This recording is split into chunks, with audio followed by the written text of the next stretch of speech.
Dobrý deň priatelia, vítajte pri našom novom inštruktážnom videu o nadobudaní tlmičov. Dnes si povieme, ako vieme tlmič kúpiť. Tlmič je samostatnou zbraňou kategórie B, čo znamená, že podlieha jeho nákup povolovaciemu konaniu a oznamovacej povinnosti. V reálnej praxi to znamená to, že ku každému tomu jednému kusu budeme potrebovať nákupné povolenie, ktoré nám vydá príslušná ORPZ, pod ktorú spadáte. Následne si vyberiete na hociktorej predajni, aký tlmič máte záujem, kúpite si ho a do 7 dní pôjdete prihlásiť. Často sa nás zákazníci pýtajú, či potrebuje kúpiť tlmič reálne na kaliber, ktorý vlastní. Čo znamená, mám zbraň kalibri 308 Winchester, musím mať len tlmič kalibri 308? Nie, nemusíte, môžete si kúpiť hociaký kaliber. Ide o to, zákazník má viacero kalibrov, máte viacero pušiek, väčšinou nikto nezostáva pri jednom kalibri. Čiže mám 223, 308, 857, môžem si kúpiť tlmič, ktorý má najväčší kaliber, kúpim 857.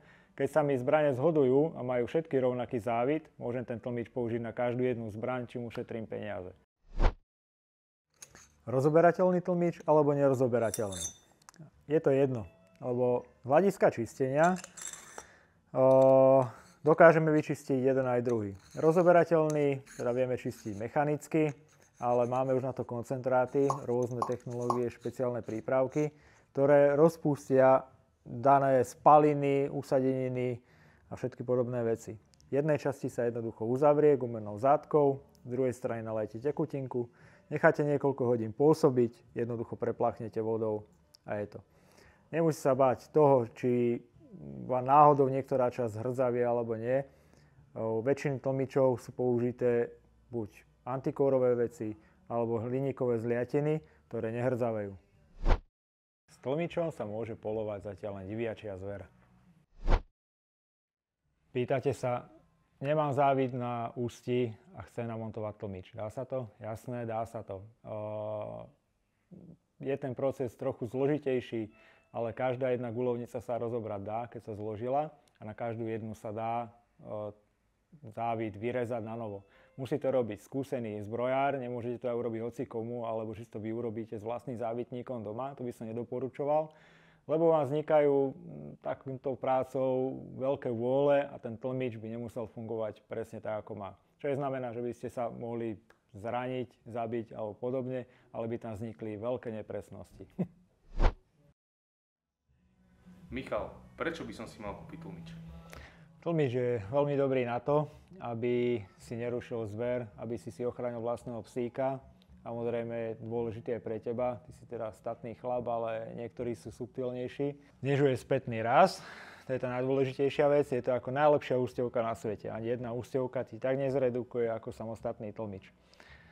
Neohluší ťa, čiže aj keď strelíš hocide na posede, tak ten výstrel bude veľmi dobrý. Sice aj keď nepoužívaš subsonické strelivo, ktorému sa teraz dá len veľmi ťažko zohnať, je to len v niektorých kalibroch aj to už nie je dostupné, ale keď strelíš štandardné strelivo, stále sa deje aerodynamický tresk. Ten sa deje mimo tlmiča, čiže tomu sa zabrániť nedá, ale ten efekt nie je taký, aby ťa samostatne ohlušil.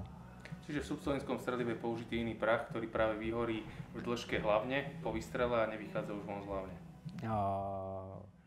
Prach je iný použitý, to je samozrejme, ale funguje to tak, že tá rýchlosť úsťová sa zredukuje po 330 m za sekundu, čo je rýchlosť zvuku.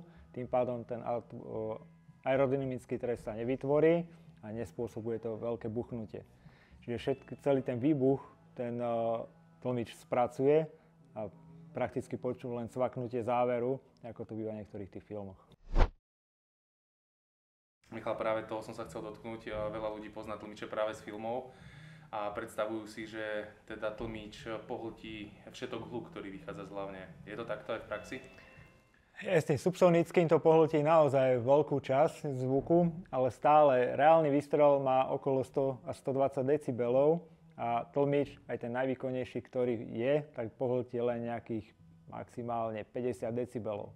By musel byť gigantických rozmerov a nebol by na polovačku moc hodný.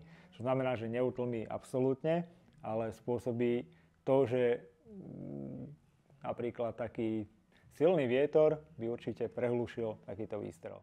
V ďalšej časti si poviem viacej o tlmičoch, aké majú konštrukcie, systémy upínania a podobne.